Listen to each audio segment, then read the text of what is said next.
Bonjour à toutes et à tous. En ce début d'année, j'ai le grand plaisir de vous adresser à toutes et à tous les vœux de l'Association des paralysés de France pour 2011. Année 2011 qui sera marquée comme toujours par un certain nombre de combats et de sujets pour l'APF. Peut-être le premier d'entre eux, c'est celui dont on parle beaucoup en ce moment, qui est le sujet de la dépendance, en se disant que 5 ans après la mise en place de la prestation de compensation, il serait quand même compliqué pour nous d'accepter que dans le cadre de cette réflexion sur la dépendance, on ne vienne pas parler et régler les problèmes qui restent posés pour l'autonomie des personnes en situation de handicap. C'est d'ailleurs embêtant de réduire ce sujet à celui de la dépendance. Nous parlons bien d'autonomie, mais on va avoir du mal à nous expliquer qu'on va parler de la situation des personnes âgées sans vouloir régler tous les problèmes qui restent les nôtres. Et bien sûr, le débat tel qu'il s'annonce, qui se dirige d'une façon plus ou moins forte vers le côté assurantiel de la réponse à ces difficultés, pour l'APF,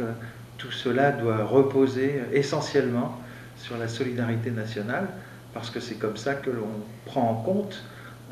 vis-à-vis de l'ensemble de la société la résolution d'une question. Le second sujet, sujet cher à l'APF, qui est celui de l'accessibilité, pour rappeler que nous en sommes maintenant à beaucoup moins de 1500 jours de l'accessibilité théorique dans notre pays, la fameuse échéance de 2015. Pour l'instant, nous arrivons à faire en sorte que les différents ministres concernés redisent fortement que cette échéance ne bougera pas, ne sera pas reculée. J'allais dire que notre responsabilité est importante pour continuer à marteler ce message de la véritable nécessité d'une accessibilité pleine et entière qui aujourd'hui ne concerne plus uniquement les personnes handicapées comme on nous l'a fait croire pendant longtemps. Je pense bien sûr aux personnes qui ont des jeunes enfants, je pense à ceux qui se sont esquintés une jambe au ski ou je ne sais où, je pense aussi, et c'est sans doute la population qui croît le plus vite, qui augmente le plus vite, qui est celle des personnes âgées. Une étude récente montrait qu'aujourd'hui, c'est à peu près 40% de la population française qui se dit gênée à un moment ou à un autre de sa vie quotidienne par le manque d'accessibilité. En février, d'ailleurs, nous sortirons la seconde édition du baromètre de l'accessibilité. Et aujourd'hui, le débat tourne beaucoup autour de la question qui consiste à dire est-ce que, par exemple, sur les bâtiments neufs, il doit y avoir des dérogations à l'accessibilité? Les solutions qui sont en passe d'être proposées ne nous satisfont pas. Je n'ai jamais vu un bâtiment neuf, quelque chose de neuf qu'il est impossible de rendre accessible. À notre sens, je crois que nous sommes tous d'accord pour cela, ça n'existe pas. Et déroger à l'accessibilité sur le neuf, ce serait un progrès par rapport à la loi de 1975, mais ce serait quand même un sacré recul par rapport à l'esprit de la loi de 2005, et c'est à nous tous de veiller à ce que cet esprit ne soit pas confronté à des seules contingences budgétaires. Le troisième sujet pour l'Association des paralysés de France, c'est celui des ressources. Quand on voit comment il a fallu se battre pour que simplement le président de la République tienne sa promesse d'augmentation de l'allocation adulte handicapé sur les 5 années de son mandat, déjà 2 tentatives de recul par rapport à cette promesse. Nous avons réussi à nous faire entendre, mais la question des ressources, vous le savez, pour l'APF ne se réduit pas à cette promesse de 25% qu'il aurait été bien difficile de faire respecter, mais aussi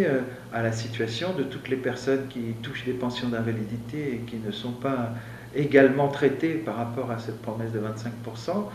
Nos revendications restent les mêmes, le non-cumul avec les ressources de conjoints, j'en passe et des meilleurs,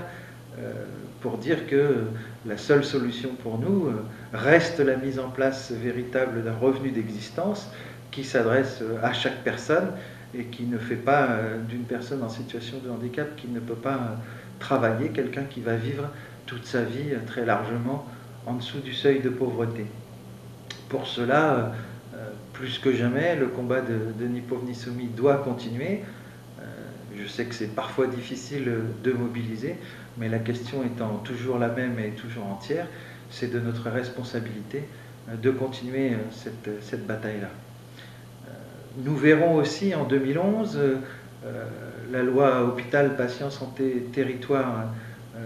continuer à se mettre en place et nous devons veiller à ce qu'elle se mette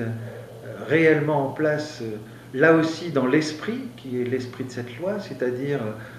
la véritable prise en compte des besoins des patients et aussi des personnes qui sont accueillies dans le cadre du médico-social,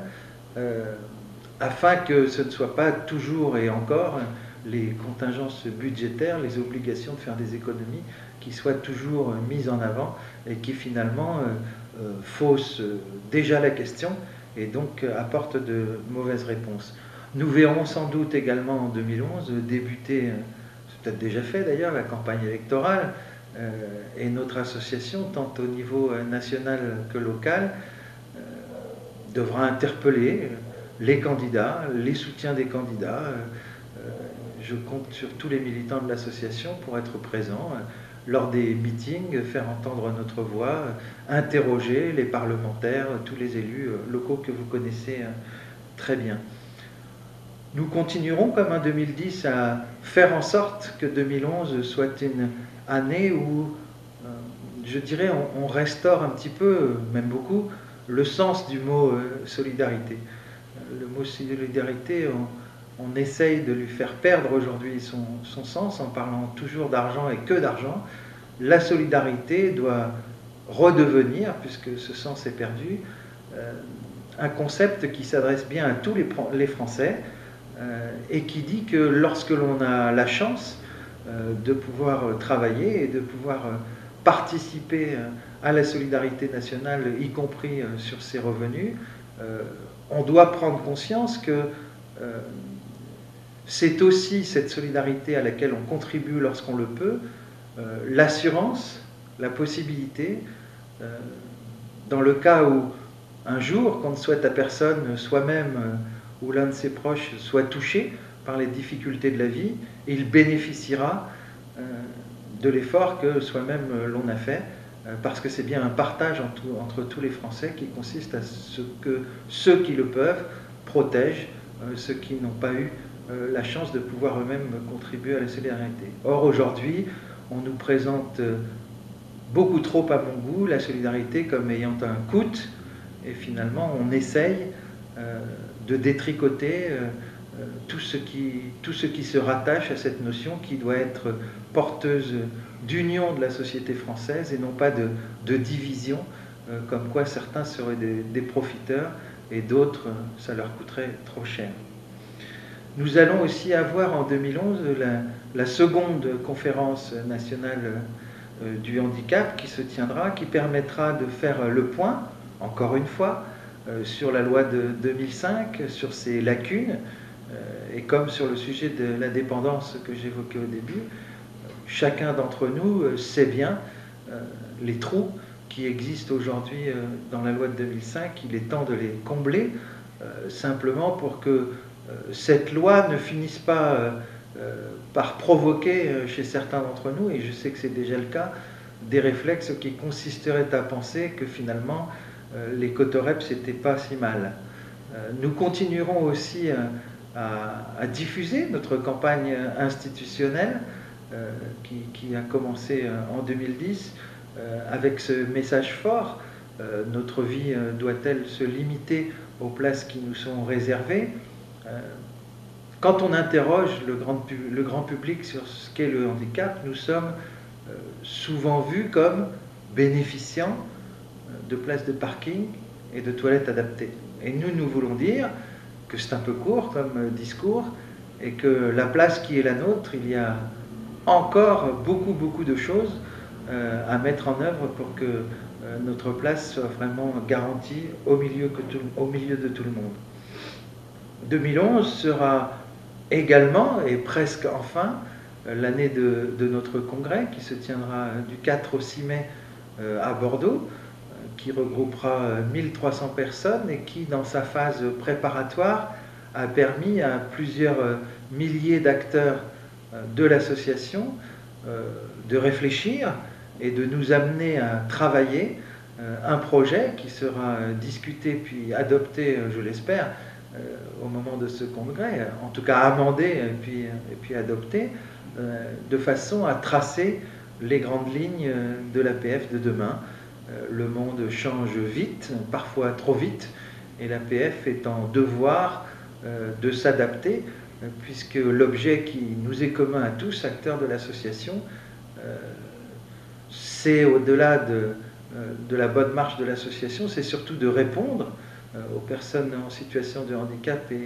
et à leurs familles qui tous attendent cela de nous. Et donc nous avons cela à remplir comme objectif prioritaire. À tous et à toutes, je veux renouveler mes voeux pour cette année 2011 qui commence, en souhaitant que chacun d'entre nous, à la place qu'il occupe, puisse contribuer à construire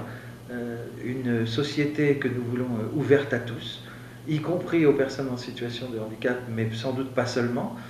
Et je vous renouvelle et je vous souhaite une bonne année 2011.